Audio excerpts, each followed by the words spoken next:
আপনারা এটা দায়িত্ব পালন করেন।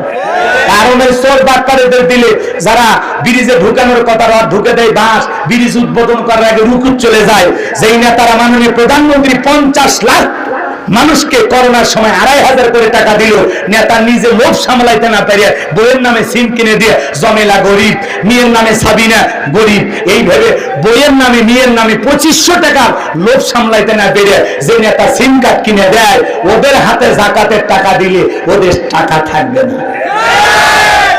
আর কোন অবিবাহিত ছেলে যদি মাহফিল থেকে উঠে যায় পেশাব করে নাম করে ওদের টার্গেট করে রাখবেন, পারলে আর ছবিটা মোবাইলে তুলে রাখবেন, মেয়েকে বাড়িতে বুড়ি বানাবেন, তা ওইরকম ছেলের সাথে বিয়ে দেবেন না।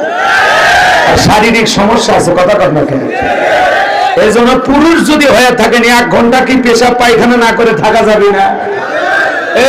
ভূমিকম্পের নিচে 15 দিন 20 দিন কি অবস্থায় মানুষ বেঁচে আছে, কথা কর না কেন? তো তাহলে কোরআনের মহব্বতে 1 ঘন্টা থাকা যাবে না? 12টা পর্যন্ত কোনো অডবাসা করবেন না। তাফসীরুল কোরআন মাহফিল লিখেছেন, আলোচনা তাফসীর ভিত্তি হোক। খালি মসজিদের উন্নয়ন করলে হবে না, ঈমানের উন্নয়ন হওয়া দরকার। তো ঠিক আলোচনার মাধ্যমে এরকম কিছু মেসেজ আপনাদেরকে দেব ইনশাআল্লাহ। কোনো ভূমিকা নাই, একেবারে ডাইরেক্ট ওয়াজ শুরু। আমি কথা বলবো পবিত্র কোরআনুল কারীমের 23 নাম্বার সূরা। কত নাম্বার? 23। সূরাটির নাম সূরাল মুমিনুন। বলেন কি না? সূরাল মুমিনুন। মুমিনদের জন্য আল্লাহ পাক সূরাল মুমিনুন নাজিল করেছেন। সুবহানাল্লাহ বলবেন না? সম্মানিত ভাইয়েরা আমার, যারা অবিশ্বাসী কাফের তাদের জন্য আল্লাহ পাক একটি সূরা নাজিল করেছেন। সূরাটির নাম কি? কুল ইয়া আইয়ুহাল কাফিরুন। যারা অবিশ্বাসী কাফের তাদের জন্য আল্লাহ পাক সূরা কাফিরুন নাজিল করেছেন। যারা বিশ্বাসী তাদের জন্য সূরা আল মুমিনুন নাজিল করেছেন। যারা অবিশ্বাসী তাদের জন্য সূরা কাফিরুন নাজিল করেছেন। যারা দুদুল্যমান, দুই নৌকায় পা দিয়ে চলে, মুখে বলে একটা, অন্তরে আর একটা, বৃষ্টি যেই দিকে ছাতা ধরে সেই দিকে গাছের গোড়া কেটে মাথায় পানি ঢালে, গোলালুমার কাউদের নাম কি? জোরে জোরে জোরে। মুনাফিক। জোরে বলেন কি নাম? মুনাফিকদের স্বভাব হলো গাছের গোড়া কেটে মাথায় পানি ঢালে। কথা বলে ঠিক কিনা? চুপ করে থাক ধোঁকাবাজ, চোখে তোদের নাহি লাজ।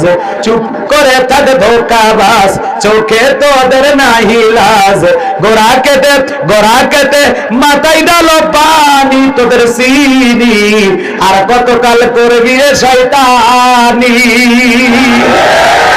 মুনাফিকদের স্বভাব হলো গাছের গোড়া কেটে মাথায় পানি ঢালে। মুনাফিক চেনা বড় কঠিন, মনে রাখবেন। বৌদ্ধ খ্রিস্টানদের ভিতর থেকে মুনাফিকের জন্ম হয় না, মুনাফিকের জন্ম হয় মুসলমানের ভিতর থেকে। দাড়ি টুপি থাকার পরে মুনাফিক হতে পারে, হজ করার পরে আলহাজ মুনাফিক হতে পারে। বিশ্বনবীর পিছনে নামাজ আদায় করে যদি মুনাফিক হয়, আপনার আমার পিছনে নামাজ পড়ে তো তার বড়রা হবে। কথা বলেন না কেন? এই জন্য মুনাফিকদের স্বভাব হলো নিজের রাস্তা, নিজের পথ ক্লিয়ার করার জন্য নিজের হাতে মার্ডার করে, হত্যা করে, আবার লাশের উপরে ফুলের মালা দিয়ে শোক প্রকাশ করে বলে বড় ভালো লোক ছিল। তো ভালো লোক ছিল, মারলি কেন শয়তান? এজন্য মুনাফিক চেনা বড় কঠিন। কথা বলে ঠিক কিনা? মনে রাখবেন, অন্য ধর্ম অবলম্বীদের দ্বারা ইসলামের যতটা না ক্ষতি হয়, নামধারী মুনাফিক মার্কা মুসলমানের দ্বারা ইসলাম সবচেয়ে বেশি ক্ষতিগ্রস্ত হয়। কথা বলে ঠিক কিনা? এই জন্য মুনাফিক চেনা বড় কঠিন। যাই হোক, আমি আজকে মুনাফিকদেরকে নিয়ে আলোচনা করব না। দেখেন না, সকালবেলা বলে কোরআনের মাহফিল চলবে, আর সন্ধ্যাবেলায় থানায় টেলিফোন দিয়ে বলে যেভাবে হোক বন্ধ করে দাও। বলে এলাকার জনগণের চাপে বলেছিলাম মাহফিল হবে, আবার এলাকার মানুষকে কোরআন শোনা থেকে বঞ্চিত রাখতে চায়, এজন্য আবার থানায় ফোন দিয়ে বন্ধ করে। এরকম মুনাফিক আছে না? কথা বল না কেন? আমার আফসোস লাগে ওই জায়গায়, দুঃখ লাগে ওই জায়গায়। বাংলার জমিনে বাণিজ্য মেলার নামে রাত 12টার পরে যাত্রার প্যান্ডেলে নর্তকীর গায়ে একটা সুতার কাপড় থাকে না, ওখানে 144 জারি করা হয় না। যারা বাংলার জমিনে তাফসীরুল কোরআন মাহফিলে, ওয়াজ মাহফিলে 144 জারি করে কোরআনের আয়োজন বন্ধ করে দেয়, আমার বিশ্বাস ওদের জন্ম মুসলমানের রক্ত দিয়ে হতে পারে না, পারে না, পারে না। ইসলাম ধর্ম ত্যাগ করে বাপ দাদার ধর্মে ফিরে আসো। মেয়েটা ডেকে বলে, বাবা আমার পক্ষে ইসলামের পথ ছাড়া সম্ভব নয়, ইসলামের পথে চলতে গিয়ে যে আমি মজা পাইছি, আমার পক্ষে ইসলামের পথ ছাড়া সম্ভব নয়। আমার ভাইয়েরা অনেকভাবে বুঝাইলেন, মেয়েটা রাজি হইল না। একটু লম্বা ঘটনা, আমি লম্বা করবো না। পরের দিন ওই ব্যক্তি বাদশার কাছে চলে গেছে। এমনিতেই বাদশার খুব কাছের মানুষ ছিল এই ব্যক্তি। একটু মনোযোগ দিয়ে শোনেন, বাদশা তার সিলমোহর মারা আংটিটা এই ব্যক্তির হাতে দিয়েছে। ওই দেশের নিয়ম হলো, বাদশার সিলমোহর মারা আংটি যদি কেউ হারিয়ে ফেলে দেয়, এই অপরাধে বাদশা তাকে ফাঁসি দিয়ে মারে। এই ব্যক্তির হাতে যখন আংটি দেওয়া হলো, ডেকে বলে, বাদশা আমার হাতে আংটি দিলেন, আমি তো ব্যস্ত মানুষ, যদি হারিয়ে ফেলি আপনি তো আমাকে ফাঁসি দিয়ে মারবেন, যেহেতু আপনি আমার হাতেই দিয়েছেন আবার ফেরত দিলে কেমন দেখায়, মনে যদি কিছু না নেন এই আংটিটা হেফাজতের দায়িত্ব আমি আমার মেয়ের কাছে দেব, আপনার কি কোনো আপত্তি আছে? বলে, আমার কোনো আপত্তি নাই, তবে দেশের আইন সম্পর্কে অবশ্যই মেয়েটাকে অবগত করতে হবে। বলে, ঠিক আছে। এইবার বাতিয়ে যাওয়ার পর মেয়েটার হাতে সেই বাদশার সিলমোহর বানা আংটিটা দিয়েছে। বলে, মা যত্ন করে রাখো, খবরদার বাদশার সিলমোহর বানা আংটি যেন হারিয়ে না ফেলো, যদি হারিয়ে ফেলো এই আংটি হারানোর অপরাধে বাদশা তোমাকে ফাঁসি দিয়ে মারবে। মেয়েটাই কথা শোনার পর বিসমিল্লাহির রহমানির রহিম বইলা জামার পকেটের ভিতরে আংটিটা রেখে দিয়েছে। রাতের বেলা মেয়ে যখন ঘুমের মধ্যে চলে গেছে, বাবা কৌশলে মেয়ের ঘরের ভিতরে প্রবেশ করে জামার পকেট থেকে আংটিটা নিয়ে, বাড়ির পাশে নদী ছিল, নদীর ভিতরে আংটিটা ছুঁড়ে মারছে। আমার বাজানেরা আর এইবার মনে মনে ভাবতেছে, মেয়েরে আগামীকাল অথবা যখন বাচ্চার প্রয়োজন হবে আংটিটা যখন তোমার কাছে চাইতে যাব, আংটি যখন দিতে পারবা না, বাচ্চার সিলমোহর বানা আংটি হারানোর অপরাধে বাদশা তোমাকে ফাঁসি দিয়ে মারবে, শুলিতে চড়াবে। তুমি মুসলমান হয়েছো এ কথা প্রকাশ পেল না, আমার উঁচু মাথা নিচু হলো না, সমাজের চোখে আমাকে ছোট হতে হলো না। বাবা হয়ে আপন মেয়ের বিরুদ্ধে গভীর ষড়যন্ত্র করলেন, কারণ একটাই, মেয়েটা ঈমান গ্রহণ করেছে আর বাবাটা বেঈমান।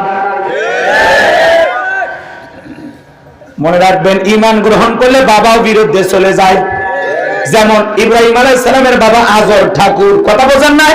তো আপন মেয়ের বিরুদ্ধে বাবা হয়ে গভীর ষড়যন্ত্র করলেন, মেয়েকে হত্যা করার পরিকল্পনা করতেছেন, ফাঁসানোর পরিকল্পনা করতেছেন, কারণ একটাই, মেয়েটার কারণে যেন আমার সম্মান ছোট না হয়। কথা কি বুঝছেন? একটু মনোযোগ দিয়ে শুনবেন, আমি ঘটনাটা যদি পুরোটা বলি। আংটিটা নদীর ভিতরে, এই মুসলমান মেয়েটার কি হয়, কোরআনের আয়াত আর বিসমিল্লাহর একটা পাওয়ার যে কেমন, এটা আমি আপনাদেরকে বোঝানোর জন্য ঘটনাটা বলতেছি। আপনারা কি শুনবেন? কারা কারা একটু হাত তুলে দেখান তো বাজান। লিল্লাহে তাকবীর, লিল্লাহে তাকবীর।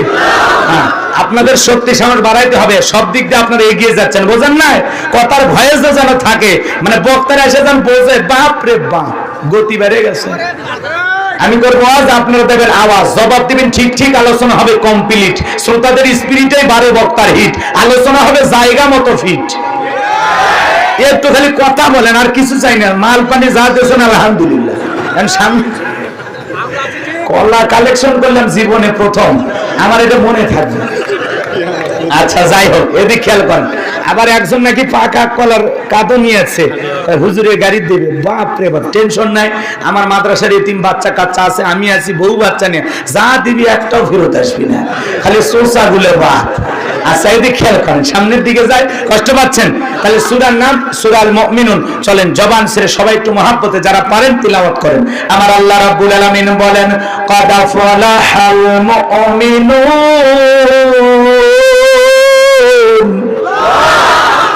যে কোনো আয়াত বা সূরার তাফসীর করতে হলে কোন প্রেক্ষাপটে এই আয়াতটি বা সূরাটি নাজিল হয়েছে, সেই নাজিলের প্রেক্ষাপট যদি আলোচনা না করা হয়, তাফসীরের পরিপূর্ণতা হয় না, তাফসীরটা পরিপূর্ণ হয় না। আর যদি আপনি নাজিলের প্রেক্ষাপট কোন সময় সূরা আল মুমিনুন বিশ্বনবীর উপরে নাজিল হয়েছে, সেই নাজিলের প্রেক্ষাপটকে আরবিতে বলা হয় শানে নুজুল। আর শানে নুজুল আলোচনা করলে তাফসীরটা বুঝতে সহজ হয়ে যায়। বলেন সুবহানাল্লাহ। তাহলে বলেন তো এই সূরাটি নাজিলের শানে নুজুল আছে না নাই? সংক্ষিপ্ত করে বলে দিয়ে যায় বাজানুগা আমার, বিশ্বনবীর প্রিয় সাহাবী হযরত ওমর ফারুক রাদিয়াল্লাহু তাআলা বলেন, আমি মৌমাছির বন বন আওয়াজ শুনলাম, ডানে তাকায় মৌমাছি নাই, বামে তাকায় মৌমাছি নাই, বিশ্বনবীর চেহারা মোবারকের দিকে তাকায়া দেখি নবীজি ফিসফিস করে কি যেন তিলাওয়াত করতেছেন। হযরত ওমর ফারুক দিকে বলেন, আমার বোঝার বাকি রইল না, আসমান থেকে নবীজির উপরে কুরআনুল কারীম নাজিল হচ্ছে, আর বিশ্বনবী কুরআনুল কারীম রিসিভ করতেছেন। বলুন সুবহানাল্লাহ। মৌমাছির বনবন ভনবন আওয়াজ হলে কুরআনুল কারীম নাজিল হয়, দপ্তরি ছুটির ঘন্টায় বারে মানে টনটন আওয়াজ হলে কুরআনুল কারীম নাজিল হয়। শীতের রজনীতে নবীজির উপরে কুরআনুল কারীম নাজিল হইলে শরীর দিয়ে টপ টপ করে ঘাম ঝরতো। নবীজি যখন ঘোড়ার উপরে থাকতেন ওই সময় ওহী নাজিল হলে ওহী রিসিভ করতে গিয়ে ঘোড়ার পা গুলো বালুর ভিতরে ডুবে যেতেন। বলেন আল্লাহু আকবার। উটের উপরে থাকলে ওই সময় যদি কুরআনুল কারীম নাজিল হইতো ওহির ওজনে উটের মাথাটা জমিনের সঙ্গে লেগে যেত। এক সাহাবী রানের উপরে ভর দিয়ে বিশ্বনবী ঘুমাচ্ছেন।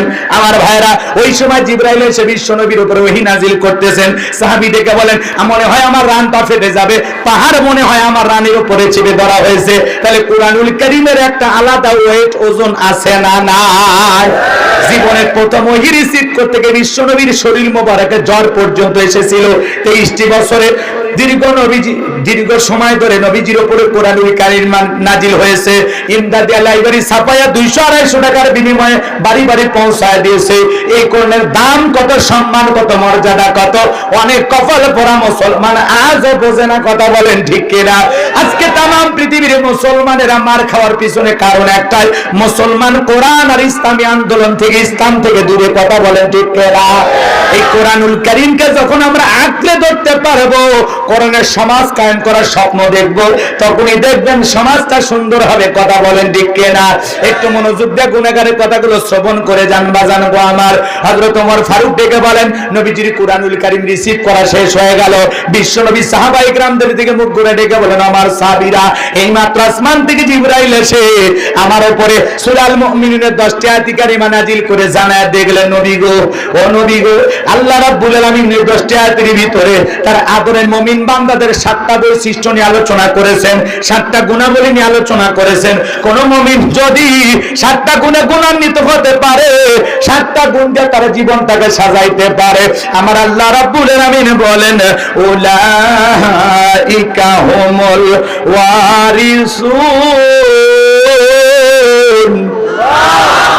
الذين يرثون الفردوس هم فيها خالدون। আমার আল্লাহ রাব্বুল আলামিন বলেন তারা উত্তরাধিকারী হবে জান্নাতুল ফেরদাউসে, সেখানে তারা চিরকাল বসবাস করবে। আল্লাহ কোনোদিন জান্নাতুল ফেরদাউস থেকে বের করে দেবেন না। বলুন সুবহানাল্লাহ। একটু মনোযোগ দিয়ে শোনেন বাজান, বাবা যদি মারা যায় ওয়ারিশ সূত্রে সন্তান যেরকম বাবার সম্পত্তির ভাগ পায়, বাবা মরলে ছেলে সম্পত্তির কি পায়? ভাগ পায়। কোন মুমিন যদি 7টা গুণাবলী অর্জন করে মারা যেতে পারে, এই 7টা গুণ দিয়ে তার জীবনটাকে ঢেলে সাজাইতে পারে, আমার ভাইয়েরা, আমার আল্লাহ রাব্বুল আলামিন তাকে জান্নাতুল ফেরদাউসের উত্তরাধিকারী বানায় দিবে। জান্নাতুল ফেরদাউসে তার নামে জায়গা বরাদ্দ থাকবে। বলেন সুবহানাল্লাহ। আপনার আমার টার্গেট জান্নাত না জাহান্নাম? কারা কারা জান্নাতে যেতে চান দুই হাত তুলে আল্লাহকে দেখান। লিল্লাহি তাকবীর। আল্লাহ আমাদের সবাইকে জান্নাতুল ফেরদাউসের মেহমান হিসেবে কবুল করুন। ছিল বলেন আমিন। এবার 7টা আঙ্গুলি দেখেন, গুণাবলী কয়টি? জোরে জোরে বলেন কয়টি? এই 7টা গুণাবলী অর্জন করতে পারলে জান্নাতুল ফেরদাউসের মেহমান হতে পারবে। আল্লাহ কবুল করেন। জোরে বলেন আমিন। এইবার একটু মনোযোগ দিয়ে শোনেন। বিশ্বনবী তখন সাহাবায়ে কিরামদের সামনে তিলাওয়াত করলেন কদ ফালাহাল মুমিনুন।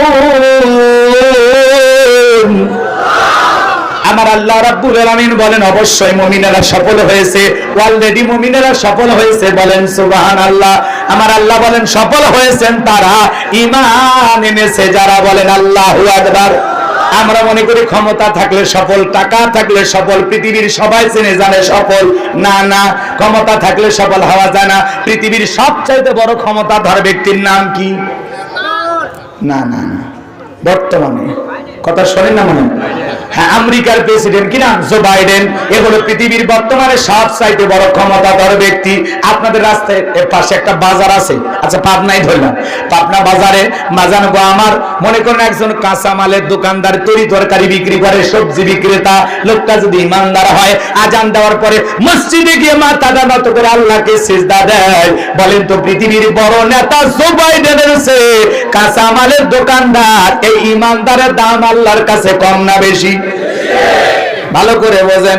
ক্ষমতা থাকলেই দাম নাই। পৃথিবী কাঁপানো বড় বড় লিডার আছে, পুতিন, কাটিং মারা মাল কিং জং আছে না নাই? ভারতের দাদা, এরা পৃথিবীর যত বড় নেতা হোক না কেন বাজার, আমার দেশের একজন সাইর দরিদ্র লোক, রাস্তার ভিক্ষুক, মানুষের দ্বারা দ্বারা ভিক্ষা করে, কৃষিক্ষেত্রে কাজ করে, কলার বাগানে কাজ করে, লোকটা যদিও গরিব, ভালো করে বোঝার চেষ্টা করেন বাজান গো আমার, লোকটা যদি ইমানদার হয়, অন্তরের ভিতরে যদি ইমান নামের সম্পদ থাকে, আজান দেওয়ার পরে রিকশা চালক, ভ্যান চালক, কৃষিক্ষেত্রে কাজ করা মানুষটা যদি মাথাটা নত করে আল্লাহকে সিজদা দেয়, এই পৃথিবীর বড় বড় নেতাদের চাইতে ওই রিকশা চালক, ভ্যান চালক, সায়ের দরিদ্র লোকটা ইমানদার, আল্লাহর কাছে এদের দাম কম না বেশি? ওই নেতাদের দাম 4 পয়সা আল্লাহর কাছে নাই, কিন্তু এই ইমানদারদের দাম আল্লাহর কাছে আছে। উদাহরণ দিয়ে এটাই বুঝাইতে চাইলাম, সফল হতে পারবে তারা ঈমান আনবে যারা। আজকে যদি দাদা মুসলমান হয়ে যায়, দাদাও সফল হবে। কথা কয় না কেন? দাদা মানে বোঝেন না? বুঝতে পারছেন? আমাদের দুলা ভাই জো বাইডেন, ও যদি মুসলমান হয়ে যায়, দুলা ভাই কেন বললাম জানেন? কারণ আমরা সবাই আদমের সন্তান, সেই হিসাবে আদমের কোন একটা কথা কন না কেন, মেয়ের সাথে তার বিয়ে হয়েছে না, তো তাহলে সেই হিসাবে কি হয়? হ্যাঁ, এর আগে ডোনাল্ড ট্রাম্পও আমাদের দুলে হয়েছে। এইরকম আমেরিকার প্রেসিডেন্ট তো ওদের দুলে ভাই না বলে তুই ভাই না, রাগ করতেছে নাকি? কন যাই হোক, আমি এদিক সেদিকে মেলো করবো না, সংক্ষিপ্ত কথা শোনেন। তাহলে ক্ষমতা থাকলে সফল হওয়া যায় না, সফল হতে পারবে তারা ঈমান আনবে যারা। ঈমান না থাকলে আল্লাহর কাছে 4 পয়সাও দাম। বেঈমানেরা দুনিয়াতে ক্ষমতা পাওয়ার দিক দিয়ে সফল হতে পারে, পরনের পরে আখিরাতে তারা সফল হতে পারবে। আর মুমিনেরা দুনিয়াতেও সফল, আখিরাতেও সফল। সুবহানাল্লাহ বলবেন না? একটু জোরে বলেন, একটু মনোযোগ দিয়ে শোনেন বাজান গো আমার। তাহলে বলেন তো, ঈমান আনবে যারা, সফল হতে পারবে তারা। আল্লাহ বলেন কদ আফলাহাল মুমিনুন, অবশ্যই মুমিনেরা সফল হয়েছে। সফল হয়েছে তারা, ঈমান এনেছে যারা। তাহলে ক্ষমতা থাকলে সফল হওয়া যায় না, টাকা থাকলে সফল হওয়া যায় না, পৃথিবীর সবাই চিনে জানে সফল হওয়া যায় না। আল্লাহর কাছে সফল হতে পারবে তারা, ঈমান আনবে যারা। কথা কি বোঝা গেল? ঈমান আছে যার, আল্লাহর কাছে দাম আছে তার। আপনার চেহারা হোক কালো, ফর্সা, গরিব, ধনী, যা হন না কেন, আপনার ভিতরে ঈমান আছে, আল্লাহর কাছে আপনার দাম আছে। সুবহানাল্লাহ বলবেন না? তাহলে সংক্ষিপ্ত কথা এটাই, আমি শুধু এতটুকু বলবো। বলেন, এদিক খেয়াল করেন, আমি বলবো সফল হয়েছে কারা, আপনারা বলবেন ঈমান এনেছে যারা। আমি বলবো আল্লাহর কাছে দামি বান্দা কারা, আপনারা বলবেন ঈমানদার বান্দা যারা। বলতে পারবেন না? এ বাজান, আল্লাহ কত ভালোবাসে আপনাকে আমাকে জানেন? আল্লাহ ভালোবেসে মুসলমানের ঘরে জন্ম দিয়ে জান্নাতের পথ আল্লাহ একটু আগায়া দিয়েছে। সুবহানাল্লাহ বলবেন না? এরপরে শ্রেষ্ঠ ধর্ম ইসলাম ধর্মের মানুষ বানায়া আল্লাহ জান্নাতের পথ আরেকটু আগায়া দিয়েছে। শ্রেষ্ঠ নবীর শ্রেষ্ঠ উম্মত বানায়া, আখিরি নবীর আখিরি উম্মত বানায়া, মুহাম্মদ রাসূলুল্লাহ সাল্লাল্লাহু আলাইহি ওয়াসাল্লামের উম্মত বানায়া জান্নাতের পথ আল্লাহ আরেকটু আগায়া দিয়েছে। শ্রেষ্ঠ কিতাব কোরআনুল কারীম দান করে আল্লাহ জান্নাতের পথ আরেকটু আগায় দিয়েছেন। সুবহানাল্লাহ। তাহলে জাতির দিক দিয়ে আমরা সেরা জাতি, মুসলিম জাতি, ধর্মের দিক দিয়ে শ্রেষ্ঠ ধর্ম ইসলাম পেয়েছি, নবীর দিক দিয়ে সেরা নবী মুহাম্মদ রাসূলুল্লাহ সাল্লাল্লাহু আলাইহি ওয়াসাল্লামকে পেয়েছি, কিতাবিক দিক দিয়ে সেরা কিতাব কোরআনুল কারীম পেয়েছি, সব দিক দিয়ে সেরা। আজকের আলোচনা শুনে আমল করলে জান্নাতটাও পাবেন সেরা। সুবহানাল্লাহ বলবেন না? সব দিক দিয়ে খালি সেরা, খালি একটু আমল। এই কথাটা বোঝানোর জন্য আমি কথাগুলো বলবো, একটু মেহেরবানি করে সময় দেন বাজান, আপনি আমি লাভবান হতে পারবো। একটু মনোযোগ দিয়ে কথাগুলো শোনেন। তাহলে আমি বলবো কদ আফলাহাল মুমিনুন, আল্লাহ বলেছেন অবশ্যই মুমিনেরা সফল। সফল হয়েছে তারা, ঈমান এনেছে যারা। তাহলে আমি বলবো সফল হয়েছে কারা, আপনারা বলবেন ঈমান এনেছে যারা। বলতে পারবেন না? এরপরে বলবো আল্লাহর কাছে দামি বান্দা কারা, ঈমানদার বান্দা যারা। আপনার আমার ভিতরে ঈমান নামের সম্পদ আছে, আল্লাহর কাছে দাম আছে। দুনিয়ার আর কারো কাছে দাম থাক আর না থাক, আল্লাহর কাছে দামি হতে পারলে আর কিছু লাগে? তাহলে বলেন সফল হয়েছে কারা? জোরে, সফল হয়েছে কারা? আল্লাহর কাছে দামি বান্দা কারা? ঈমানদার বান্দা যারা। আল্লাহর কাছে দামি বান্দা কারা? আলহামদুলিল্লাহ, আমরা সবাই মুমিন, সবাই ঈমানদার। আর কোনো সন্দেহ আছে? সন্দেহ আছে? একটু মনোযোগ দিয়ে শুনেন। ঈমান আনার পরে মুমিন জীবনের সবচেয়ে গুরুত্বপূর্ণ ইবাদতের নাম হলো সালাত। একজন মানুষ যদি জোহরের নামাজের পূর্বে ঈমান গ্রহণ করে, তার উপরে দায়িত্ব কি? জোহরের নামাজ আদায় করা। ভালো করে বোঝেন।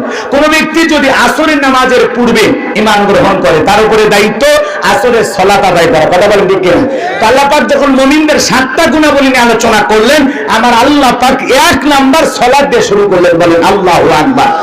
এক নাম্বার গুণাবলী শুরু হয়ে গেল। এক নাম্বার, যুবক মন খারাপ কোনো কারণ নেই। 4 নাম্বার গুণাবলীতে তোমাদের ওয়াজ আছে, তোমাদের ওয়াজ একটু আস্তে আস্তে যেতে হবে। মা বোনেরা মন খারাপ করবে না, সময় মতো সব দিক চিন্তা ভাবনা করি। টক ঝাল মিষ্টি আল্লাহর সৃষ্টি, অপেক্ষা করা লাগবে। আপনি যে ওয়াজ খুঁজতেছেন ওটা 52 মিনিট পর শুরু হবে। আপনি মনে মনে যে ওয়াজ খুঁজতেছেন ওইটা 1 ঘন্টা 12 মিনিট পর শুরু হবে। তো কখন কোন ওয়াজ হবে একটু সময় না দিলে হবে না। রাগ করতেছেন? তাহলে 1 নাম্বার গুলাবেন। চলুন, রেডি তো? লিল্লাহি তাকবীর। 1 নাম্বার গুণাবলী, আল্লাযীনা হুম ফি সালাতিহিম খাশিউন।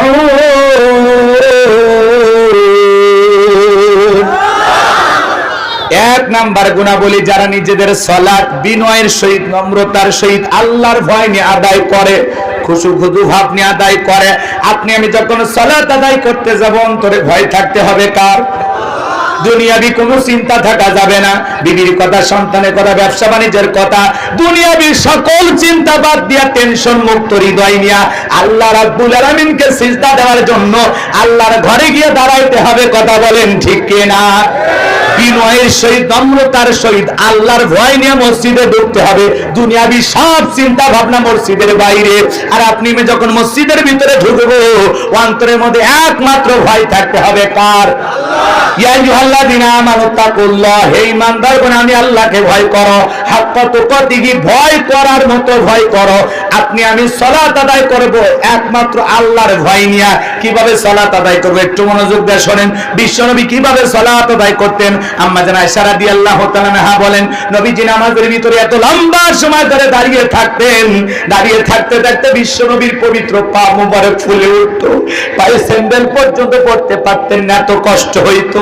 চিন্তা করেন বাজার, বিশ্বনবী কত লম্বা সময় নামাজে দাঁড়িয়ে থাকতেন, যার কারণে পা ফুলে উঠতো। একটা মানুষ 5-6 ঘন্টা নামাজে না দাঁড়ায় থাকলে পা ফুলে ওঠার কথা না।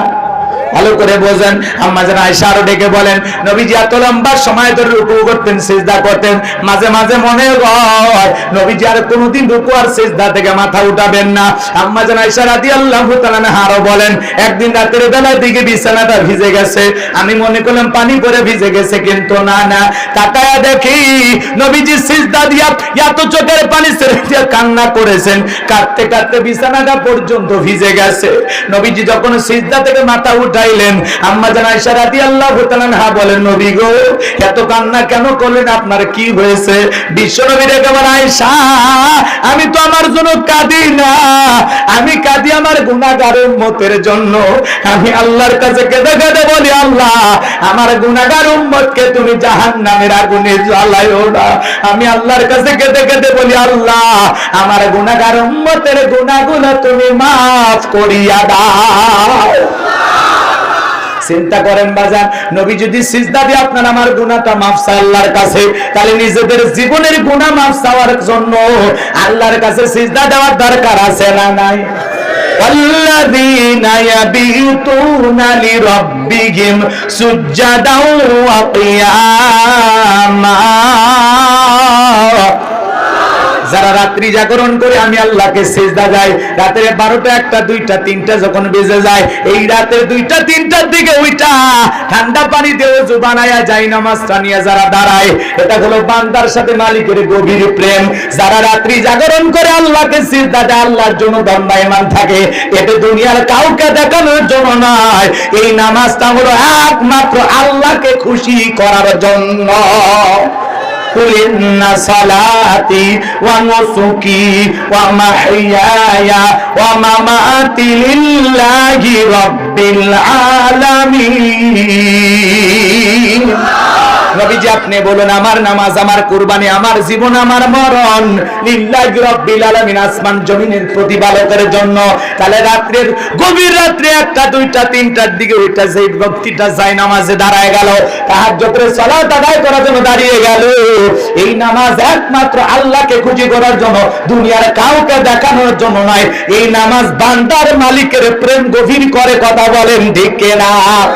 আপনি যদি আল্লাহকে আল্লাহর মতো ডাকতে পারেন, আমার ভাইরা রাত্রি জাগরণ করে সিজদা দিয়া চোখের পানি ছেড়ে দিয়ে আল্লাহর কাছে কান্না করে বলতে হবে, রব্বানা আসরিফ আন্না আযাবা জাহান্নাম ইন্না আযাবাহা কানা গরামা। হে আমাদের রব, হে আমাদের প্রতিপালক, ও আল্লাহ গো, ওই কঠিন জাহান্নামের ভয়ঙ্কর আযাব আর শাস্তি থেকে আমাদের মুক্তি দাও। যে জাহান্নামের আযাব আর শাস্তি বিনাশ আর ধ্বংস ছাড়া কিছুই নয়। ওই জাহান্নাম বড় কঠিন জায়গা। ইন্নাহা সাআত মুস্তাকাররাও ওয়া মাকামা। নিশ্চয় আবাসস্থল হিসাবে, বসতির জায়গা হিসাবে ওই জাহান্নাম কত না নিকৃষ্ট, কত না নিকৃষ্টতম একটা স্থান। সেই জাহান্নাম থেকে বাঁচার জন্য আল্লাহর কাছে সিজদা দিয়া কান্না করা দরকার আছে না নাই? ওই জাহান্নাম বড় কঠিন জায়গা। আমার আল্লাহ রাব্বুল আলামিন বলেন, ইন্না জাহান্নামা কানাত মিরসাদা লিত্তাগিনা মাআবা লাবিসিনা ফিহা আহকাবা লা ইয়াযুকুনা ফিহা বারদান ওয়ালা শারাবা ইল্লা হামিমান ওয়া গাসসাকা। জোরে বলেন নাউজুবিল্লাহ। সূরা নাবার ভিতরে আল্লাহ পাক জানায়া দিলেন, ইন্না জাহান্নামা কানাত মিরসাদা। নিশ্চয় জাহান্নাম ওতপ্রোত রয়েছে। শিকারী ধরার জন্য যেমন ফাঁদ বাঁধা হয়, জাহান্নাম আল্লাহর অবাধ্য নাফরমান গুনাহগার বান্দাদের ধরার জন্য ফুলসিরাতের কিনারায় ওতপ্রোত রয়েছে। এটা হলো জাহান্নামীদের থাকার আবাসস্থল। এখানে তারা যুগের পর যুগ বসবাস করবে। একটা মানুষ কত কোটি কত লক্ষ বছর জাহান্নামে থাকবে, এর সঠিক এলেম আর জ্ঞান আছে কার কাছে? এ বাজান গো আমার, ওই জাহান্নামের আগুনে জ্বলতে জ্বলতে জ্বলতে জ্বলতে পুড়তে পুড়তে, একটু মনোযোগ দিয়ে শোনেন বাজান, একবার যদি কারো দেখে জাহান্নামের আগুন লাগা যায়, মনে হয় কলিজাটা পুড়েছে ছাই হয়ে যাবে। দেখেন না, দুনিয়াতে গুলশানে আগুন লাগে, মিরপুরে আগুন লাগে, লমসে আগুন লাগে, মানুষ নিজের জানটা বাঁচানোর জন্য লাভ দেয়। আল্লাহর জাহান্নামে কি এরকম সিস্টেম আছে? জাহান্নামের এক ইঞ্চি জায়গা ফাঁকা নাই যার মধ্যে আগুন নাই, আগুন নাই। একটু মনোযোগ দিয়ে কথাগুলো শুনে যান বাজানো আমার। ওই জাহান্নামের আগুনে জ্বলতে জ্বলতে তারা যখন ক্ষুধার্ত হয়ে যাবে, চামড়াগুলো পুরো কয়লার মতো হয়ে যাবে কালো। ওরা দেখে বলবে, আল্লাহ খাবার দাও, খাবার দাও। আমার ভাইয়েরা, আল্লাহ ফেরেশতাদেরকে বলবে, জাহান্নামের তলদেশে এক ধরনের ফলের চাষ করা হবে। ওই ফলের নাম হলো জাক্কুম, কাঁটাযুক্ত ফল। ওই ফলটা যখন খাদ্য হিসেবে পরিবেশন করা হবে, বাজানো আমার, ওইটা খাদ্য হিসেবে যখন পরিবেশন করা হবে, জাহান্নামীরা মনে করবে এটা খাবার। এই ভেবে যখন গলার ভিতরে দেবে, গলার মাঝামাঝি ফলটা আটকে যাবে, ভিতরেও যাবে না, বাহিরেও আসবে না। জাহান্নামীরা তখন ওদের চোখের পানি ছেড়ে দিয়া কাঁদবে আর বলবে, আল্লাহ এ কেমন ফল খাওয়াইতে দিলা, ভিতরেও যায় না, বাহিরেও আছে না, যন্ত্রণা সহ্য করাও যায় না। আল্লাহ তো এই ফল জাহান্নামীদের ক্ষুধা মেটানোর জন্য দেয় নাই, জাহান্নামী বান্দার শাস্তিকে আরো বেশি বাড়ানোর জন্য এই ফলটা দিয়েছে। কথা বলেন ঠিক কিনা? ওই কাঁটাযুক্ত ফলটা যখন গলার মাঝামাঝি আটকে যাবে, যত গলা নাড়াচাড়া করবে, কাঁটাগুলো ফুটবে আর ফুটবে, আর জাহান্নামের চিৎকার মেরে ছটফট করে বলবে, আল্লাহ আর সহ্য করতে পারি না, পানি দাও, পানি দাও, পানি দাও। জাহান্নামের যখন পানি পানি বলে চিৎকার মারবে, আমার আল্লাহ বলেন, লা ইয়াযুকুনা ফিহা বারদান ওয়ালা শারাবা। মিনারেল ওয়াটার দেওয়া হবে না, ঠান্ডা কোনো পানির ব্যবস্থা থাকবে না, যে পানিতে পান করে জাহান্নামী তার বুকের জ্বালা তৃষ্ণাকে নিবারণ করতে পারে। কেমন পানি দেবে? ইল্লা হামিমান ওয়া গাসসাকা। এমন উত্তপ্ত ফুটান্ত গরম পানি জাহান্নামীদের খাদ্য হিসেবে দেওয়া হবে, যেটা পুজ ব্যতীত কিছুই নয়। শরীরে বড় বড় ফোড়া হয়, ফাটায় দিলে ভিতর থেকে কি বের হয়? জোরে জোরে জোরে। হাসপাতালে এখনো গেলে পাওয়া যাবে, এক গিলাস নিয়ে এসে আপনারে খাওয়ায় 50,000 টাকা দেবো, খাবেন? খান না ভাই, একবার টেস্ট করে দেখেন। কেউ খাবেন নাকি? রাজি আছেন? হাত তোলেন। রাজি আছেন কেউ? হুজুর বলেন কি, সি সি ঘৃণা লাগতেছে শুনেই, রুচি কেন জানি নষ্ট হয়ে যাচ্ছে। কিন্তু ভাই গো ভাই, ওই ভাব দুনিয়াতে নিতে পারেন, কিন্তু মনে রাখবেন যারা জাহান্নামে যাবে এটাই তাদের খাবার, স্পেশাল খাদ্য। শোনেন আমার কথা না, সূরা নাবার ভিতরে আল্লাহ পাক জানায় দিয়েছেন, কোরআন খুলে দেখবেন। আমার আল্লাহ বলেন, ইল্লা হামিমাহু ওয়া গাসসাকা, ইল্লা হামিমাহু ওয়া গাসসাকা। এমন উত্তপ্ত ফুটান্ত গরম পানি জাহান্নামীদের পানি হিসেবে পরিবেশন করা হবে, যা পুষ ব্যতীত কিছুই নয়। ওই দুর্গন্ধওয়ালা উত্তপ্ত উত্তপ্ত ফুটান্ত গরম পুজওয়ালা পানি যখন জাহান্নামী পানি হিসাবে পান করবে, গলার ভিতরে যাওয়া মাত্র বাজার লাড়ি ভুড়ি গুলো গলে গলে পড়ে যাবে। জোরে বলেন নাউজুবিল্লাহ। ওই জাহান্নাম নিয়ে আলোচনা করতে গেলে লম্বা সময় লাগবে, আমি লম্বা সময় আলোচনা করব না। জাহান্নাম বড় কঠিন জায়গা বাজান। তাহলে বিশ্বনবী সিজদাতে কেঁদে কেঁদে বলতেন, আল্লাহ আমার গুনাহগার উম্মতের গুনাহগুলো মাফ করে দাও, জাহান্নামের আগুন থেকে আমার গুনাহগার উম্মতকে মাফ করে দাও। তাহলে নবী যদি আপনার আমার জন্য সিজদা দিয়ে কান্না করে আপনার আমার গুনাহ মাফের আশায়, তাহলে নিজেদের গুনাহ মাফের আশায় নিজেদেরকে জাহান্নাম থেকে বাঁচানোর জন্য আল্লাহর কাছে আপনার আমার সিজদা দিয়ে কান্না করা দরকার আছে না নাই? জোরে বলেন দরকার আছে না নাই? তাহলে নামাজের মতো পড়লে চোখে কান্না আসবে। ইমাম সাহেব কোরআনুল কারীম তিলাওয়াত করে, জাহান্নামের আয়াত চলে যায়, ইমামও টের পায় না, মুসল্লিও টের পায় না। কেন? জাহান্নামের আয়াত পাইলে একটু কি কান্নার ভান করতে পারেন না, যাতে মুসল্লিরা বোঝে যেখানে কোনো একটা কারণ আছে। এ কথা বল না। সমাজ পরিবর্তন করতে হবে, সামনের দিকে যাই। কিছু কথা বলবো বাজান গো আমার। তাহলে নিজেদেরকে জাহান্নামের আগুন থেকে বাঁচানোর জন্য আল্লাহর কাছে কেঁদে কেঁদে প্রার্থনা করতে হবে। কান্না করার মতো দুইটা চোখ, আল্লাহর ভয়ে কাঁদবে এমন দুইটা চোখ আল্লাহ আমাদের সবাইকে দান করেন। জোরে বলেন আমিন। জিবরাইল এসে বলে, নবী গো, আল্লাহর কোন বান্দা যদি আল্লাহর ভয়ে 2 ফোঁটা চোখের পানি ফেলে দিয়ে কাটতে পারে, ওই 2 ফোঁটা চোখের পানি তার জাহান্নামের আগুনকে নিভায়ে দেবে। বলেন সুবহানাল্লাহ। একটু মনোযোগ দিয়ে কথাগুলো শুনে যান বাজান। তাহলে নবীজি সিজদা দিয়ে চোখের পানি ছেড়ে দিয়ে কাটতেন আপনার আমার গুনাহ মাফের আশায়। আমরাও কেঁদে কেঁদে জাহান্নাম থেকে নিজেদের গুনাহ মাপছে, জাহান্নাম থেকে মুক্তি চাই, আল্লাহর কাছে দোয়া করতে রাজি আছি তো ইনশাআল্লাহ। সাহাবা ইকরাম কিভাবে সালাত আদায় করতেন শোনেন। বিশ্বনবীর সাহাবীরা যখন মরুভূমিতে সালাত আদায় করার জন্য দাঁড়িয়ে যেতেন, মরুভূমির পাখিগুলো খেজুর গাছ মনে করে সাহাবীদের কাঁধের উপরে মাথার উপরে বসে থাকতো। বিশ্বনবীর সাহাবীরা সালাতে এত মনোযোগ, কাঁধে পাখি পড়ে থাকে তারপরেও টের পাইতো না। সুবহানাল্লাহ বলেন। হযরত তালহা রাদিয়াল্লাহু তাআলা সালাত আদায় করতেছেন, জঙ্গল থেকে সাপ এসে সন্তানটাকে পেঁচিয়ে ধরলেন, স্ত্রী মানুষজনকে ডাকলেন, সন্তানটাকে বিপদ মুক্ত করলেন। হযরত তালহার স্ত্রী, আমার ভাইয়েরা, নামাজ শেষে যখন তালহা তার স্ত্রীকে জিজ্ঞাসা করলেন, বিবি রে, বাড়িতে এত মানুষজন, ব্যাপারটা বুঝতে পারলাম না। হযরত তালহার স্ত্রী ডেকে বলে, স্বামী গো, আপনি যখন নামাজ আদায় করতেছেন, জঙ্গল থেকে সাপ এসে সন্তানকে পেঁচিয়ে ধরেছে, আমি মানুষজনকে ডেকে সন্তানকে বিপদ মুক্ত করলাম, এত ঘটনা আপনার চোখের সামনে ঘটে গেল, ও স্বামী আপনি কি কিছুই বলতে পারেন না? হযরত তালহা রাদিয়াল্লাহু তাআলা বলেন, বিবি রে, নামাজের মধ্যে মন যদি এদিক সেদিক চলে যায়, তাহলে নামাজ তো আর নামাজ থাকে না। আল্লাহু আকবার। জিহাদের ময়দানে রাত্রিবেলা বিশ্বনবী 2 জন সাহাবীকে পাহারাদার নিযুক্ত করলেন। এরপরে সাহাবায়ে کرام আল্লাহ রাসূল তাবুর ভিতরে ঘুমের মধ্যে চলে গেলেন। 2 জন সাহাবী দাঁড়িয়ে থাকতে থাকতে একজন সাহাবী বললেন, ভাই খামাকা 2 জন দাঁড়ায় থেকে ডিউটি করে কি লাভ, আপনি একটু বিশ্রামে যান, আমি দাঁড়ায় ডিউটি করি, আবার আমি বিশ্রামে যাব, আপনি দাঁড়িয়ে ডিউটি করবেন। 2 জন শিডিউল ভাগ করে নিলেন। একটু মনোযোগ দিয়ে শুনেন আমার ভাইয়ের, একজন সাহাবী বিশ্রামে চলে গেলেন, আর একজন সাহাবী চিন্তা করলেন, খামাকা দাঁড়ায় থেকে সময় নষ্ট করে কি লাভ, নামাজের ভিতরে সময়টা কাটায় দেই। এভাবে চিন্তা করে বিশ্বনবীর সাহাবী রাত্রিকালীন সময় নামাজের মধ্যে দাঁড়িয়ে গেলেন। আর কাফেররা চিন্তা করে, তাবুর আসে, এটা গাছ না মানুষ, এই টার্গেট মনে করে একটা তীর নিক্ষেপ করেছে, বাম হাতের ভিতরে তীরটা ঢুকে গেছে, আর একটা তীর নিক্ষেপ করেছেন, ডান হাতের ভিতরে ঢুকে গেছেন। সাহাবী নামাজ শেষে জিজ্ঞাসা, ভাইরা আমার, নামাজ শেষ করলেন এবং সেই বন্ধুটাকে ডাক দিলেন, ভাই তাড়াতাড়ি ওঠেন। কেন? কই কাফের আমাদের তীর নিক্ষেপ করেছে, কিভাবে হলো? বলে, ভাই আপনি বিশ্রামে গেলেন, আর আমি মনে করলাম দাঁড়ায় থেকে সময় নষ্ট করে কি লাভ, একটু নামাজের মধ্যে কাটায়। ধ্যানে জ্ঞানে সাহাবায়ে کرامদের ইবাদত অপচয় সময় তারা নষ্ট করতেন না। একটু মনোযোগ দিয়ে শোনেন বাজান। একে বলে, ভাই কাফের আমাকে টার্গেট করে 2টা তীর নিক্ষেপ করেছে, আজকে যদি আমি রাসূলের পাহারাদার না হইতাম, আমার যদি মনের মধ্যে এই কথাটা স্মরণ না হইতো, আজকে যদি আমি নামাজের মধ্যে কাটায় দেই, আর কাফেররা যদি আক্রমণ করে বিশ্বনবী এবং সাহাবায়ে کرامদের হত্যা করে, আল্লাহর কাছে আমি কি জবাব দেব? এইটা যদি আমার মাথায় না থাকতো, তাহলে আজকে নামাজের ভিতরে আমি এত মজা পাচ্ছিলাম, নামাজ পড়তে আমার এত স্বাদ লাগতেছিল, তীর আইসা যদি কলিজাটা ছিদ্র করে পাশ ও পাশ করে দিত, আজকে আমি নামাজ ছাড়তাম না।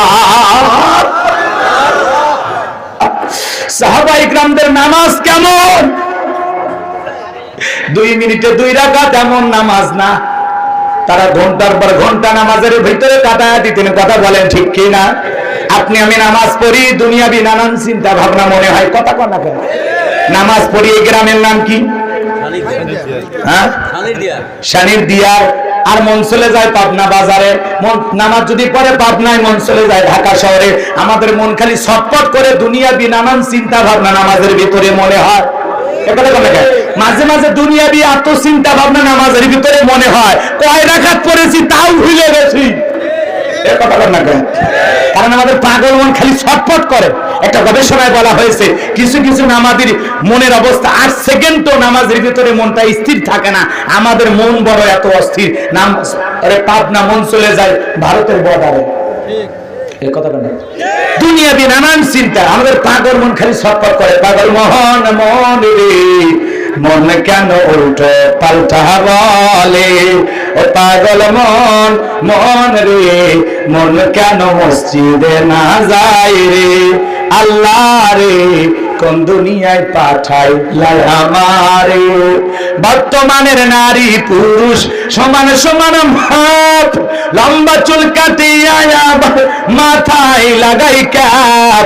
আল্লাহ রে, কোন দুনিয়ায় পাঠাইলা আমারে? জিন্সের প্যান্ট সাথে পরিয়া রাস্তা হাইটা যায়, পুলানা মাইয়া ওইটা সিনা বড় দায়। আল্লাহ রে, কোন দুনিয়ায় পাঠাইলা আমারে? কানে পড়ছে দুল, কপালে পড়ছে টিপ, কাছে যদি বলেন বিলকিস আবার কয় না আমি আবুল। আছে না নাই? আল্লাহ রাসূল বলেছেন, কোন পুরুষ যদি নারীর বেশ ধারণ করে আর কোন নারী যদি পুরুষের বেশ ধারণ করে, আল্লাহর লানত তাদের উপরে। কথা বলে ঠিক কি না? এত পোশাকের স্বাধীনতা যে যা করতেছে। মাঝে মাঝে ঢাকা আর কক্সবাজারে যখন যাই, মনে আমি লন্ডনে আসি। মেয়েদের পোশাকের বেহাল অবস্থা। এরপরে কয়েকদিন আগে আমার কিছু বোনেরা আন্দোলন করে পোশাকের স্বাধীনতা চাই, হিসাবের স্বাধীনতা চায়। ও কি স্বাধীনতা চাইলো জানেন? ও বলতেছে, এদিক খেয়াল কর, দাদি নানি ব্লাউজ ছাড়া শাড়ি পরেছিল, আমরাও পরতে চাই। কথা কর না কেন? আচ্ছা, এদের জন্য আন্দোলন করা লাগে? হ্যাঁ, লজ্জা থাকলেও আন্দোলন করতো।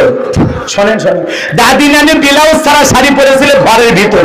এখন অভাবের কারণে পড়ুক আর গরমের কারণে পড়ুক, দাদি নানি কি কখনো বিশ্বরূপে আন্দোলন করছে? আমি তোমার নানি দেখে যাও শাড়ি পরেছি, আমি তোমার দাদি দেখে যাও আজকে শাড়ি পরেছি। ওরা কি বিশ্বরূপ মাখাবার গেছিল? এ কথা কর না কেন? বিশ্বরূপ মাতাবার গেছিল? মাতাবার গেছিল? কোনদিন দাদি নানি মিছিল করছে? আর দাদি নানি ব্লাউজ ছাড়া শাড়ি পরেছিল, 12 হাত শাড়ি দিয়ে পুরো দেহটা ঢাকছে। আর তুমি বোন শাড়ি পরছো, পিঠটাই এমন কাজা ফাঁকা রেখেছো, মনে হয় কাতার বিশ্বকাপের ফুটবল ম্যাচ শুরু হবে। কথা বল না কেন?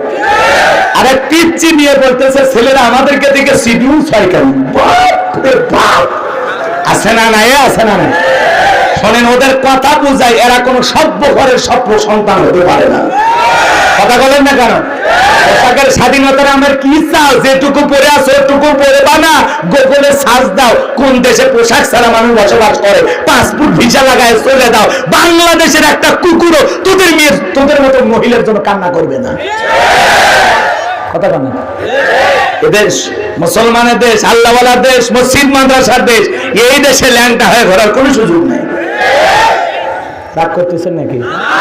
পোশাকের স্বাধীনতা নামে আর কি চাও?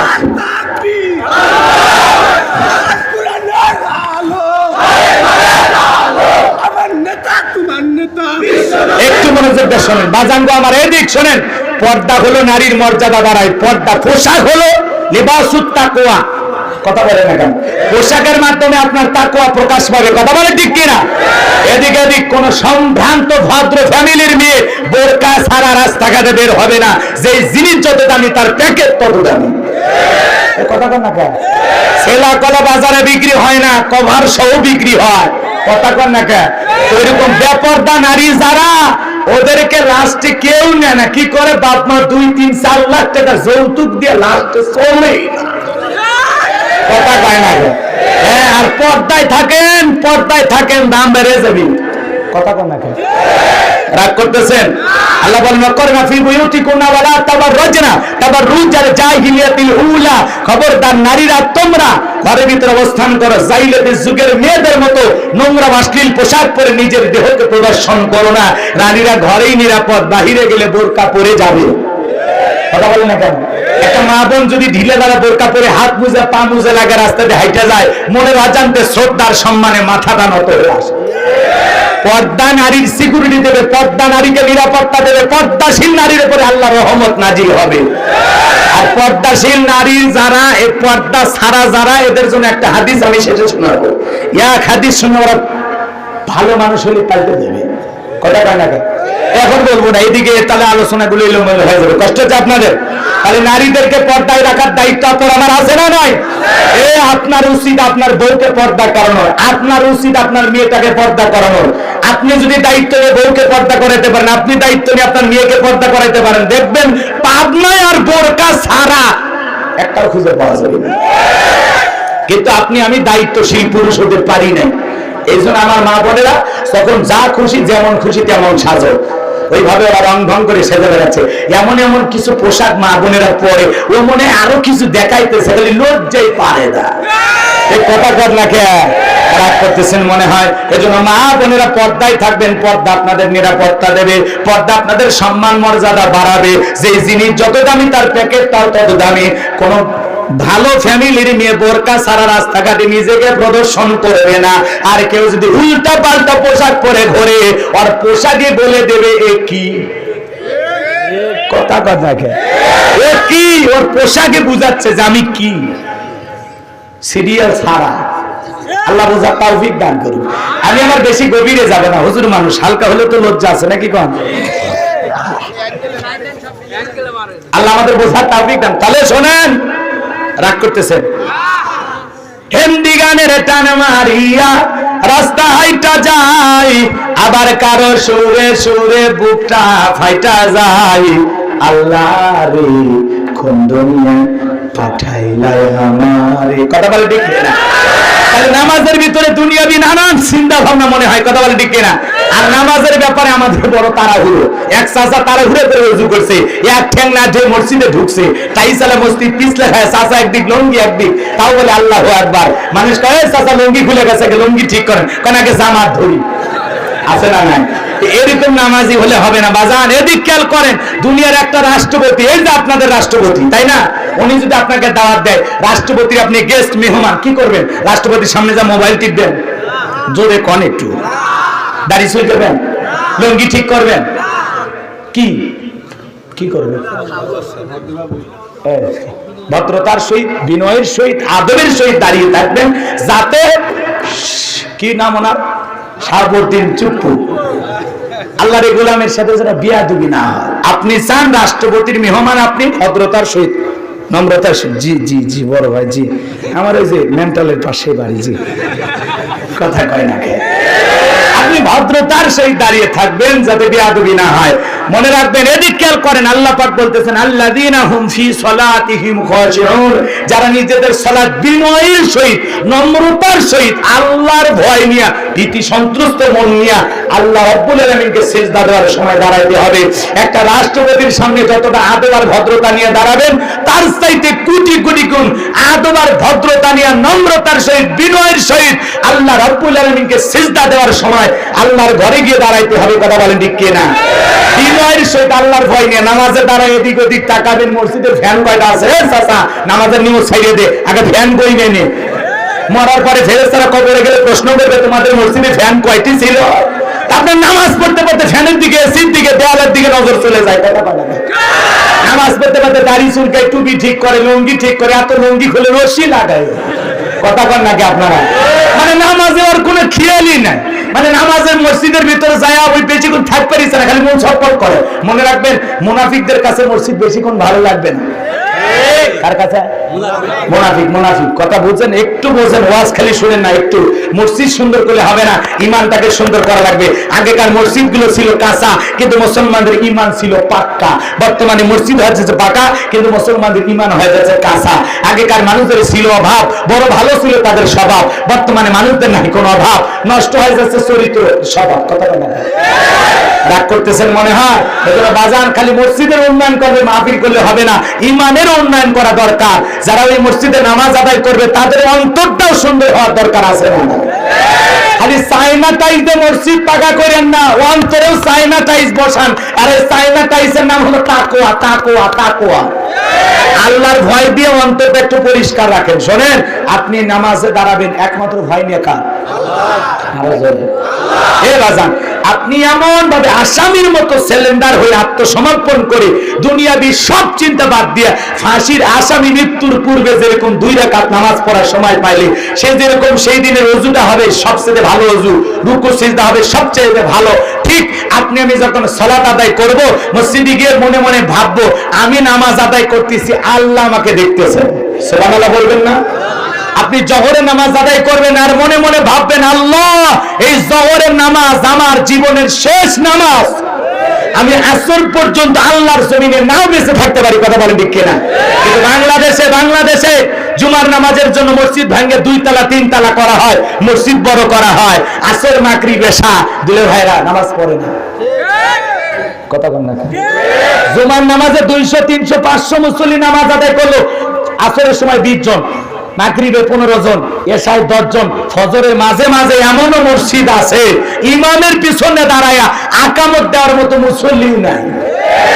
আর বিশ্বনবীর জামানায় ফজরের নামাজের সময় মসজিদ কানায় কানায় পূর্ণ, জুমার নামাজের সময় মসজিদ কানায় কানায় পূর্ণ। সুবহানাল্লাহ বলবেন না? ও ভাই, আপনি যে জুমার 2 রাকাত পড়ে মসজিদ ফাঁকা আর পিছনে কেউ সুন্নত পড়ে না, কথা বল না আপনি? মানে জুমার 2 রাকাত পড়া শেষ, সব মসজিদ ভাঙ্গে চলে গেছে, আর নাই পিছনে 10-12 জন মানুষ কোনো মতে সুন্নত পড়তেছে। তাহলে ওনারা কি ডিজিটাল নামাজ? হ্যাঁ, না না, ওই জুমার নামাজ না পড়লে বউ দেখতে পারে না, বউ গাল পারে। যাও তো যাও, এটা ফিরাউন হচ্ছে, দিন দিন ফিরাউন হচ্ছে। নামাজ কালাম কিছু নাই, আজকে একটা জুম্মাবারের দিন, যাও তো না মসজিদে যাও, চোখের সামনে খালি বলে বইয়ের গাল শুনে মসজিদে ঢোকে। কথা বল না? এই হলো আপনার আমার চরিত্রের অবস্থা। বাজান আল্লাহর রাস্তায় একটু পরিবর্তন হয়ে যান ভাই। এ ভাই, এ যুবকে, তুমি যে না ঘুমায় ফজর, যুবকেরাও রাত্রি জাগরণ করে, আল্লাহকে নামাজ পড়ে না, সিজদা দিয়ে না, ওরা মোবাইল, ইউটিউব, ইন্টারনেট, ইমো, মেসেঞ্জারে বান্ধবীর সাথে কথা বলে ফজরের আজান হয় যখন, ওই হাইব্রিড যুবক ঘুমাবার যায় তখন। কথা বল না? এই যুবক, এই যে ঘুমাইলা, এই ঘুম ভাঙলে সকাল, না ভাঙলে পরকাল। কথা বল না? রাগ করতেছেন মনে হয়? নামাজ পড়ে ঘুমাবেন না নামাজ ছাড়াই ঘুমাবেন? 5 ওয়াক্ত পড়ার দরকার আছে না নাই? কেমন করে ঘুমাও তুমি ও পাবনার যুবক, কেমন করে ঘুমাও তুমি ফজর করে কাজা, এমন তো হতে পারে ও তোমার জোহরে জানাজা, এমন তো হতে পারে ও তোমার জোহরে জানাজা। কথা বলে ঠিক কিনা? যুবক, কার ভাই নামাজ আদায় করবো? আমরা তোমারই গোলামি করি, সাহায্য তোমার কাছে চাই, আমরা ইবাদত করবো কার? আরো জোরে বলেন। আমার আল্লাহ বলেন ফালিয়াবুদু রাব্ব হাযাল বাইত আল্লাযী আতামাহুম মিন জু' ওয়া আমানাহুম মিন খাউফ। আল্লাহ বলেন ওই ঘরের মালিকের ইবাদত করো। ইবাদত যদি ইবাদতের মতো করতে পারো, বান্দারে নামাজ যদি নামাজের মতো আদায় করতে পারো, আমি আল্লাহ তোমাদের 2টা জিনিস দেব। 1 নাম্বার, রিজিকের টেনশন করা লাগবে না।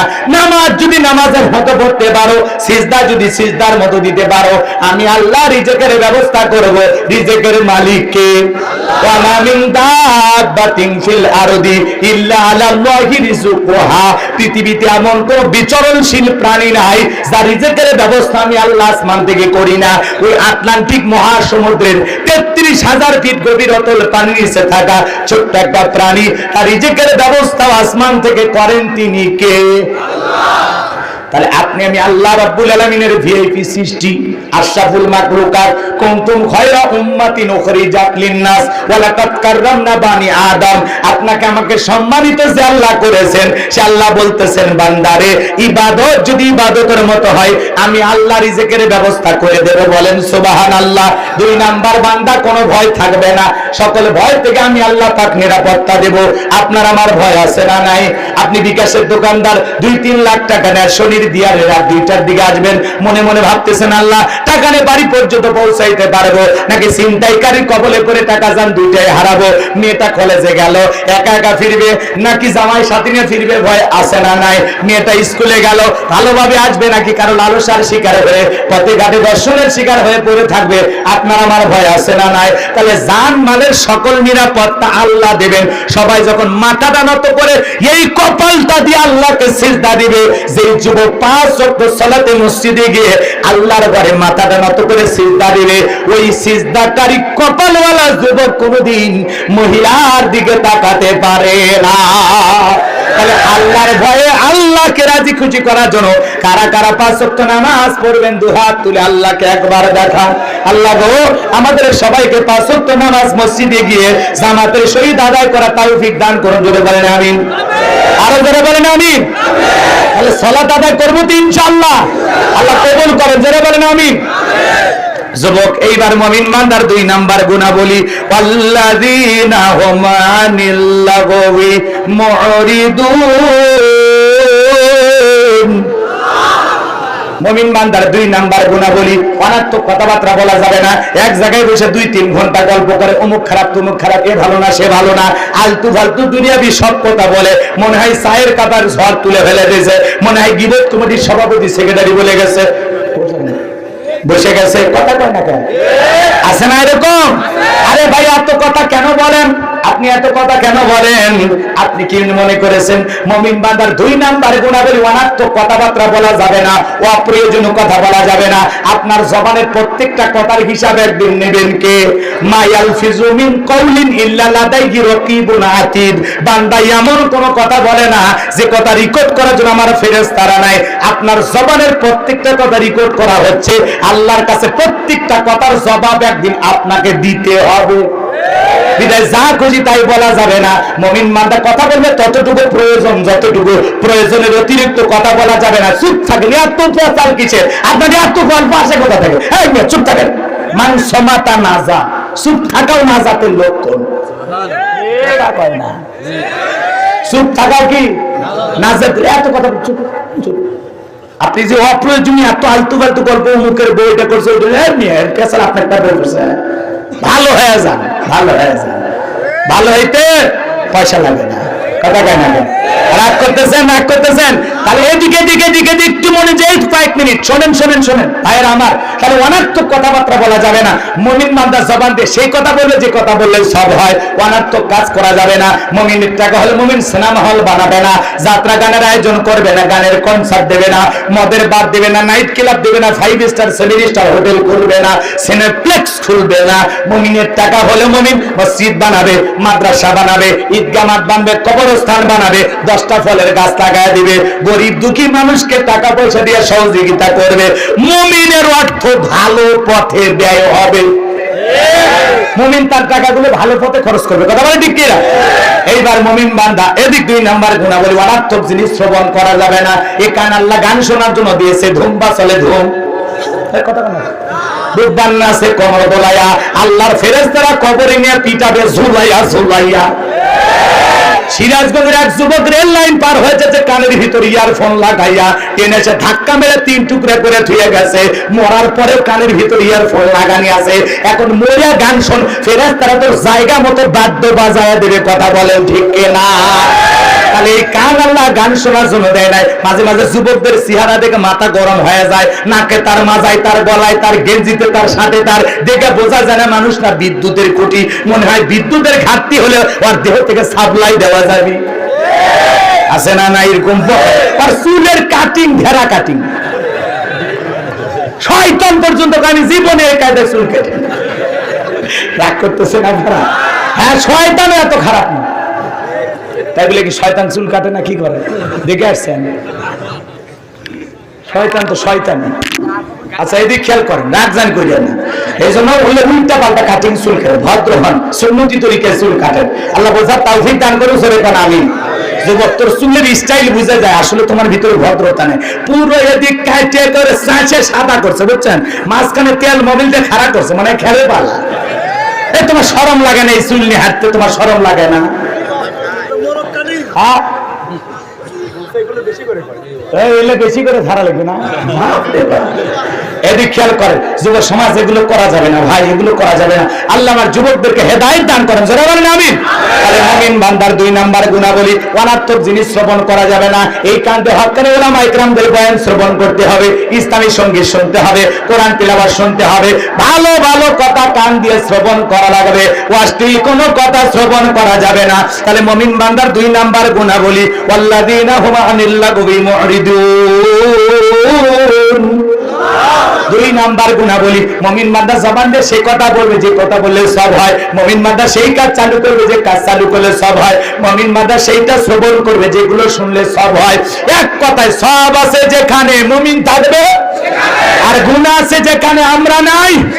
তাহলে সকল গুনাহ থেকে বেঁচে থাকার আল্লাহ আমাদের তৌফিক দান করুন, জোরে বলেন আমিন।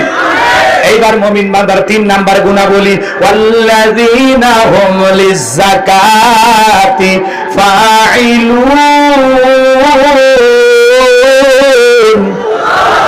মুমিন বান্দার 3 নাম্বার গুণাবলী, আল্লাহ যদি মুমিন বান্দাকে নেশাব পরিমাণে ধন সম্পদের মালিক বানায় দেয়, মুমিন বান্দাকে আল্লাহ যদি ধনী বানায় দেয়, মুমিন বান্দা হিসাব করে করে সক্রিয়ভাবে বছরে কয় লাখ টাকার কয় হাজার টাকা যাকাত আসবে, কয় কোটি টাকার কয় লাখ টাকা যাকাত আসবে, হিসাব করে করে সক্রিয়ভাবে বছরে একবার যাকাত দেবে। কার ভয়ে?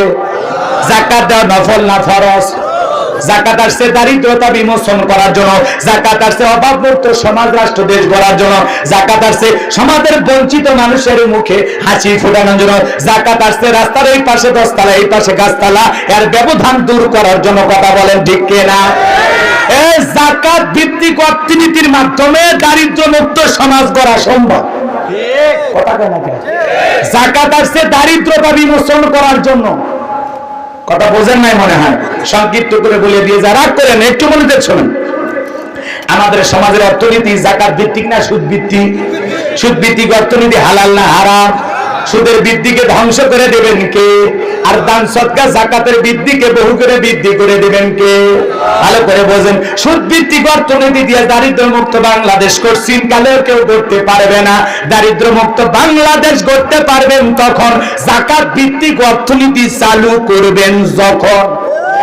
যাকাত ভিত্তিক অর্থনীতির মাধ্যমে সমাজকে দারিদ্র মুক্ত করা যাবে। একটু মনোযোগ দিয়ে শোনেন বাজান, স্বাধীনতার 50 বছর কেটে গেল, যারা যাকাত দিচ্ছে দিয়ে যাচ্ছে, যারা নিচ্ছে নিয়ে যাচ্ছে, মানুষের ভাগ্যের কোনো পরিবর্তন হলো না। কারণ আমাদের সমাজের একটা ট্রেডিশন হয়ে গেছে, যাকাত মানে পাইছে শাড়ি লুঙ্গি। কি কি কি কি অমুক সেরাগালি তালুকদার বদনা অমুক নেতা সাহেব 5000 শাড়ি লুঙ্গি বিতরণ করবে, মানুষ হচ্ছে 50,000। ঠেলাঠেলি গুদাগুদি করে 6 জন মারা গেছে। কত পেপার বাংলাদেশ, নয় দিগন্ত, কালের কণ্ঠ, যুগান্তর, বাপরে বাপ, সব পত্রিকায় নিউজ প্রচার হয়ে গেল, সব টেলিভিশনে নিউজ প্রচার হয়ে গেল। অমুক ব্যক্তি যাকাত দিতে গিয়ে 6 জন পায়ের তলে ধরে মারছে। যদি 20 বছর এইভাবে যাকাত দেয়, মানুষ মারলো 120 জন, আপনার কি মনে হয় আল্লাহর জান্নাতে যাবে? কথা বল না। এইভাবে যাকাত দিয়ে আপনি কোনোদিন জান্নাতে যেতে পারবেন না। মানুষ হত্যাকারী গুনাহ নিয়ে আপনাকে জাহান্নামের আগুনে জ্বলতে হবে। কথা বলেন ঠিক কিনা? আর যাকাত মানে শাড়ি লুঙ্গি। শোনেন, কি লুঙ্গি দেয়? আমার দুঃখ লাগে তখন ওই জায়গায় যখন মার্কেটের সামনে দেখি এই দোকানে যাকাতের শাড়ি লুঙ্গি বিতরণ করা হয়, মানে সুলভ বলে বিক্রয় করা হয়।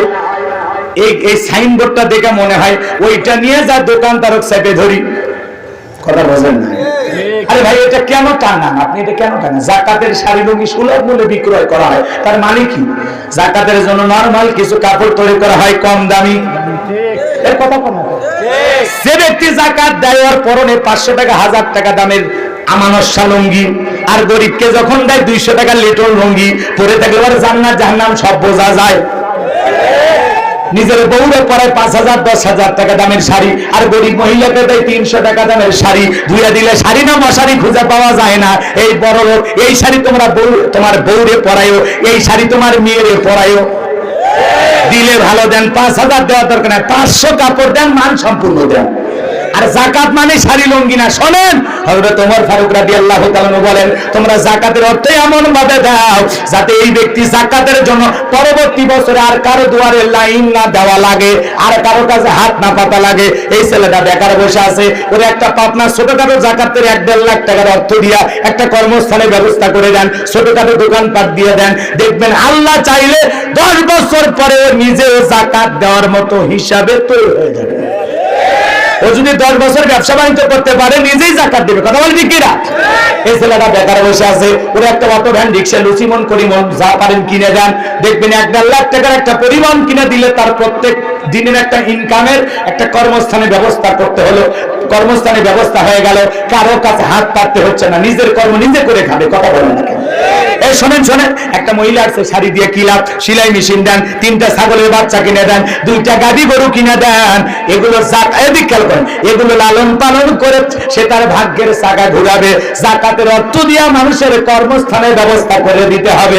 200-100 টাকা দিয়ে পুরো গ্রাম পৌঁছে কয় দিছি দিয়ে তোর ভাটে ফেলে দিয়েছে, ওই দেওয়ার দাম আছে। এই 200-500 টাকা দিয়ে লাভ আছে। আপনার 1 লাখ টাকা একজনের দেন, দেন দেন। আপনার 2 লাখ আছে 2 জনের দেন, 5 লাখ আছে 3 জনের দেন। কথা কম না? শোনেন শোনেন, একটু শোনেন ভাইরা আমার, এদেশের আমার মানুষ আর অন্যরকম মানুষ হয়ে গেছে। এইটুকু শোনেন, একটু শোনেন।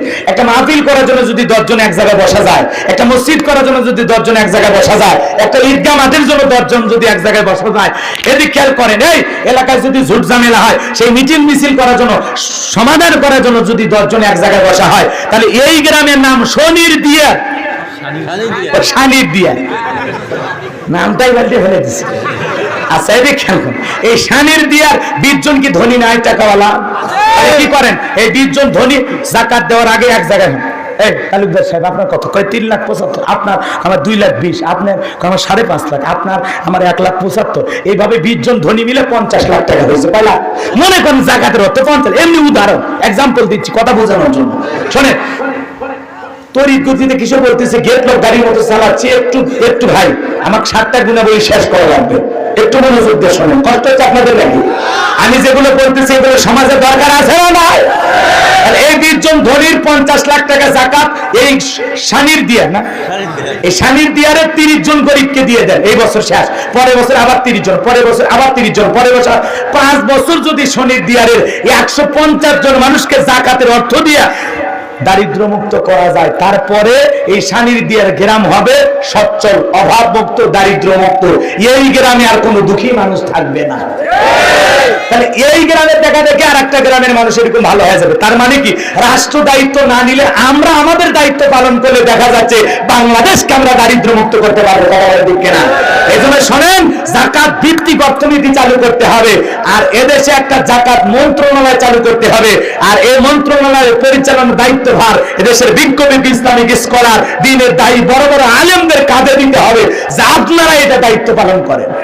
কারণ এই চোর বাটপাড়িদের দিলে যারা ব্রিজে ঢুকানোর কথা ঢুকে দেয় বাঁশ, ব্রিজ উদ্বোধন করার আগে রুকুত চলে যায়, যেই নেতারা মাননীয় প্রধানমন্ত্রী 50 লাখ মানুষকে করোনার সময় 2,500 করে টাকা দিল, নেতা নিজে লোভ সামলাইতে না পেরে বইয়ের নামে সিম কিনে দিয়ে, জমেলা গরিব, মেয়ের নামে সাবিনা গরিব, এই ভেবে বইয়ের নামে মেয়ের নামে 2500 টাকা লোভ সামলাইতে না পেরে যে নেতা সিম কার্ড কিনে দেয়, ওদের হাতে যাকাতের টাকা দিলে ওদের টাকা থাকবে না।